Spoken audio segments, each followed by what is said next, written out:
السلام عليكم ورحمة الله وبركاته dhamaan waa idin wada salaamay walaalaha ku xiran channelkeena Zaak Multimedia ugu horeyn intaan guda galin muuqaalkan waxa idin ka raalgelinayaa intaan maalmood aan wax muuqaal aan soo dhawin ku dhawaad 4 isbuucood in aan muuqaal aan soo gelinin bartan YouTube-ka aan ku leenahay marka insha Allah kadib si dhab ah ayaan u soo laaban doonaa oo ashiradeena halkii ayaan ka sii wadi doonaa marka maanta muuqaalkan wuxuu ku saabsan yahay su'aal ka timid mid kamid ah walaalaha ku xiran channelkeena Zaak Multimedia su'aashan waxay tahay sidatan runtii markaad hadda aad fiiriso su'aashan waxay tahay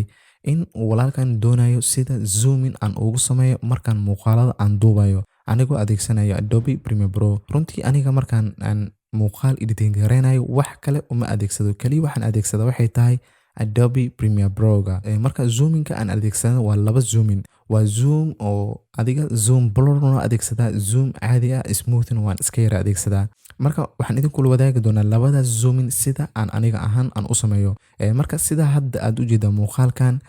wax zoomin ah kuma jiro laakiin markaan zoominka iska yara caadiga aan kan soo geli waa midkani oo wax adiga oo sida oo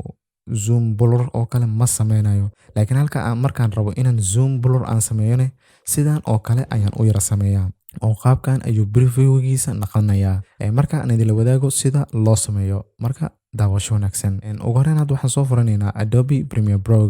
markaan Adobe Premiere Pro aan sidaan usoo yara furno ugu horreyn marka labada muuqaal aan ku baraatayeen doono desktop-ka ayay ii yara yaalaan marka si aan usoo geliyo laba qaabood waa usoo gelin karaa anigoo projecti panelkan yara joogo in aan meeshan double click aan ku siiyo si toos ah ayuu desktop-ka ii yara geen doonaa halka kalena waxay tahay in aan file aan tago kadibna aan kasii xusho import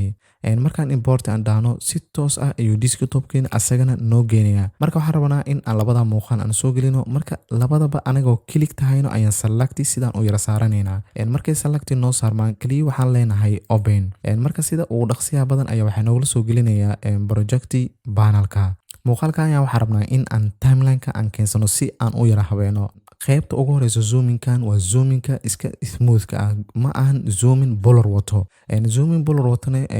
dib damba ayaan idinka tusin doonaa marka hadda qaybta ugu horeyso ayaan gali doonaa sida loo sameeyo zoomka ugu horey marka videogani ayaan right click leenahay kadibna waxaan kasii xolanaynaa new sequence from the clip marka new sequence from the clip aan dhahno sidaad ujeedo marka muuqaalkeena waxaa noola keenayaa timeline-ka marka timeline-ka hadda markaan videogan aan play aan dhahno sidaad ujeedo zoom oo adiga oo kuma jiro zoom oo sidaas ah kuma jiro haddii uu zoominkan muuqaalkan ku yara jiro waa zoom oo slow motion ah marka zoom oo hal mar ayaan rabnaa sida aniga muuqaalada ah oo inta badan aan yara sameeyo marka tusaale ah marka aniga ilaa inta muuqaalka markaan yara keenno inta kale u baahni kad ayaan iska siinayaa ugu hore marka waxaan tagayaa right toolka kadibna click waan siin karaa haddii aad rabto shortcutna control K waad dhihi kartaa kadibna move toolka ayaan ku xolanayaa qaybtan uma baahni waxaan iska leeyahay delete marka qaybtan ugu horeynta ayaan u baahannahay in aan zoomin yara gelino marka ugu horeyso waa inaad doorataa videoga markaad videoga aad doorato kadib waxaa kasii yara tegaysaa effect control markaad effect control aad dhahdo ugu horeyn bar waxaad u baahan tahay motion waxaad adiga sameynayso waa dhaqdhaqaaq marka waxaad u baahan tahay motion marka labadan key frame ayaan daaran doonaa oo scale-ka waa zoominka position-kana waxa waa left iyo to right habka markaad zoomin aad daado qaybta aad rabto in lagu soo muujiyo ayaa ka controleysaa marka waxaan dooranaynaa scale ayaa key frame-kiis daaraynaa kadibna position-ka animation-kiis asagana sidaas ayaan ku yara daaraynaa markaad sidaad u jeedo qaybtan ugu horeyso waxaa noola soo geliyey laba animation ah marka labadan key frame waa sida standardkooda waxba kama aanan bedelin marka si aan zoom aan u geliyo xoogaa yar play heat-ka ayaan soo yara wadayaa play heat-ka xoogaa yar seconds yar ayaan soo yara wadayaa marka seconds-kan yar aan soo yara waday waa inta uu zoominka uu ii socon doono sidaad ujeedaa marka qaybtan aan xoogaa yar zoomin aan soo yara dhahno keyframe-kan waa midka standardka ah wax tira ah kuma jiro waa sidaisa originalka ah marka waxaan rabnaa in aan zoomin kusoo yara sameyno ugu horey marka waxaan leenahay aniga hadda haddii badhankan aan daawano badhankan aan taabano waa isku yar midkii marka kaliya waxaan leenahay zoomkaasi ayaan soo yara dhaweynaynaa scale-ka xoogaa yar waa 100 waxaan ka dhigaynaa 123 oo kale ayaan ka yara dhigaynaa markaan 123 adiga xoogaa yar ku yara dar tirada 134 oo kale ka yara dhig markaan 134 aan sidaan aan ugu yara dhigno kadib sidaan hore aan kuugu soo sheegay position-kan waxaad ka controleysaa up iyo down left to right marka kan qaybtan ugu horeyso waxay tahay up iyo down ka qaybta sare iyo qaybta hoose ayaad ka controleysaa haddaad kor aad u wado qaybta sare ayaad sidaas uu kugu tayara tagaya haddii qaybta hoosena aad u soo yara wadona qaybta hoose ayuu sidaas kugu geenaya kan waa lefty to right habka meesha aad rabto marka inta uu zoominka animationka uu soconayo waa inta dhexdaani ku jirto haddaan aan bilaabo aan isla geeno ugu hore marka fiiri haddii aan muuqaalkeena aan play aan yara dhahno sidaad u jeedo zoomin oo wuxuu yara sameeyey oo speed ah marka sidaan hore aan ugu soo hadalnay labada keyframe haddii ay isku yara dhab yihiin speedka wuu dhawaanayaa laakiin haddii labada keyframe ay kala fog yihiin slow motion ayaa sidaasi ku gali doono markiis hore sidaan ayuu zoomin usoo sameynaya marka haddii zoom oo smooth ah si nadiif aad u rabto kaliya keyframekan selection sidaas u saaro right click dheh kadibna waxaad kasii xolinaysaa temporal kadibna waxaad leedahay ease in ayaad leedahay kadib qaybta koowaad ayaad tagaysaa right click kadibna waxaad leedahay temporal kadibna ease out ayaad leedahay kadib marka hadda aan xoogaa yar aan salaf yar fiirino wow zoomin oo wuxuu sameeyey oo xoogaa yar iska macquul ah marka zoominkan sidaad u jeedo wax gaashiyan bolor oo kale moo yara wato kaliya wuu soo yara dhabaynayaa marka haddii zoomkan aad samayso haddii aad rabto in aad save garaysato oo effectiska uu ka mid ahaado macnaha waxaan ula jeedaa in qaybtan effectiska uu soo yara galo kaliya effect controlska ayaad ku laabanaysaa kadibna motionka aad samaysay ayaad right click leedahay kadibna save preset ayaad leedahay marka magacaad rabto ayaad u baxsanaysaa tusaale aniga Zaak Multimedia zoom iska yara raacsi kadib waxaan leenahay okay marka hadda zoomkan sidaan hore aan ugu soo hadalnay wax ma wato markuu soo yara dhaweynayo bolor oo kale ma yara wato marka waxaan gali doonaa qaybta labaad sida zoom bolor loo sameeyo marka effectyadan xoogaa yar cancel aan iska soo dhahno clear oo hadda dhankan effectska ayuu noo galay midka hadda aan yara samaysanay oo sidaad u jeedo markaan preset aan furo Zaak Multimedia zoom meeshaas ayuu yara galayaa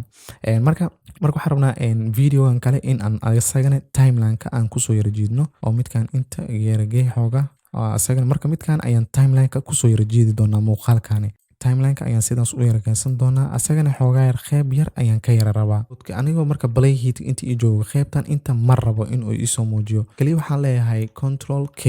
markaan control k aan dhaano selection ayaan sidaan u saaranaynaa kadibna delete ayaan leenahay marka qaybtan kale asagana videoga sidaas ayaan usoo dhaweynaa selection ayaad saaranaysaa kadibna delete ayaad leedahay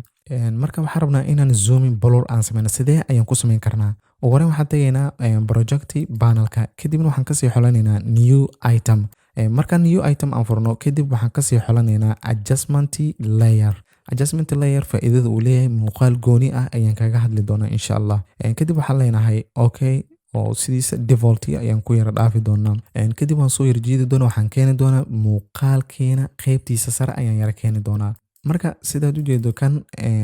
muuqaalkan qayb yar ayuu inta ka yara qaadan doonaa xoogaa sidaan aan usoo yara weyneyno si aan wax walba nadiif aan u aragno marka hadda waxaan rabnaa adjustment layerka markaan kusoo yara doono isla markiiba zoom bolor ayuu noo sameynaa maya marka adjustment layerkan ayaa waxaan soo dhexgelin doonaa effect si aan usoo dhexgelino marka ugu horeyso waa inaan tagnaa qaybta effectska markaan effectska aan tagno waxaan ku qoraynaa transform marka transform aad qorto kadib sidaad u jeedo waa transform effectigan ayaan u baahannahay marka video effect iyo video transition hore ayaan kaga soo hadalnay marka midkan waa video effect videoga gudihiisa ayuu dhexgalayaa ama adjustment layerka gudihiisa ayuu dhexgalayaa kadib marka asaga ayaan soo duraagigareynaynaa waxaan kusoo yara duldeynaynaa adjustment layerka marka hadda adjustment layerka aan kusoo yara duldeyno isla markiiba wuxuu noo sameynayaa zoom may weli hooshiisa ma aanan qabanin ugu horreyn marka waxaan tagaynaa dhanka iyo effect controlska markaan effect controlska aan tagno anagoo noo dooran yahay waan iska fiiri marka ugu horeyso in uu ku yara dooran yahay adjustment layer marka kadib waxaan raadinaynaa effectiga aan kusoo darnay magaciisa marka sidaad u jeedo meeshan effectiga aan kusoo yara darnay waa transform marka transform aniga marka waxaan ka rabnaa waxay tahay kaliya transformkan waxaan ka yara rabnaa dhanka iyo scaleka kaliya ayaan ka rabnaa iyo shorter angle-kaasi ayaan kaliya ka isticmaali doonaa marka ugu horey marka waxaan yara samaysan doonaa keyframe marka scaleka zoominka ayaan u baahannahay marka ugu horeyso marka scale-ka animation-kiisa ayaan daarayna oo macnaha keyframe-kiisa markaan keyframe-kiisa aan sameyno waa standard-kiisa waa 100 weli wax kama aanan bedelin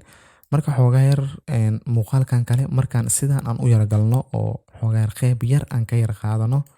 oo adiga 3 frames oo kale kadib muuqaalkan ayaan scale-kiisa ayaan weyneyn doonaa adiga waxaan ka dhigi doonaa 134 oo kale ka yara dhib malahan marka intaasi kaliya waxaan isticmaalayaa waxay tahay scale kadib marka meeshan ay ku qoran tahay use composition kaliya ficta ayaad ka yara qaadaysaa markaad ficta aad ka yara qaado ugu hore marka waxaad sameynaysaa shutter angle-kaasi markuu zooming soo sameynayo intee ayaad blur aad u rabtaa inuu ku yar sameeyo marka aniga tusaale ahaan waxaan iska leenahay 200 oo ayaan rabnaa inuu noo yar sameeyo angle-ka kadib marka labada keyframe markaan usoo yara laabano sidaad ujeedo markuu zooming soo sameynayo weli xoogaa yar geesahan sidaad ujeedo wuxuu soo dhigayaa Gaussian blur xoogaa yar increase aan siino oo adiga 300 oo kale aan ka yara dhigno si aad u dareentaan xoogaha markaan fiiri marka sidaad ujeedo marka muuqaal markuu wuxuu sameynaya inta oo xoogaa yar markii lagu soo yara dhaweynayo in geesahani blur uu geliyo shutter angle-kaas ayaad mar walbo badanaysaa adiga 360 angaladana sidaan wada ognahay waa 360 90 180 270 ilaa iyo dhamaadkani marka sidaan oo kale markaad labada inta u dhaxayso labada keyframe inta u dhaxayso sidaad ujeedo waxa soo yara galayo wax sida blurki oo kale ayaa sidaasi lagu sameynaya marka zoom effect-gan hadda aad sameysatay sidaad u save gareysan lahayd oo dhanka effects aad u geysan lahayd kaliya waxaad leedahay transform-kaas ayaad right click leedahay kadibna save preset ayaad leedahay kadibna waxaad ku qoranaysaa magaca aad rabto zoom blur kadib waxaad leedahay okay marka sidaad ujeedo si fudud oo aad iyo aad u qurux badan ayaad zoomingkan usoo yargelisay zoomingkan iyo zoomingka hadaati farqi u dhaxeeyo waxay tahay zoomingkan markuu soo yar arweenayo geesaha ayuu wuxuu soo gelinayaa blur marka intaas kaliya ayuu kaga duban yahay hadda haddii effectiga aan save garayn haddaan rabno inaan aragno kaliya waxaan tegaynaa dhanka iyo effectiska kadib waxaan kasii xolanaynaa preset kadibna waxaan kasii xolanaynaa zoom blur kadib adjustment layerka ayaa sidaas ugu sii yara dragging gareyn doontaa marka insha Allah intaasi ayaan jeclaystay inaan idinla wadaago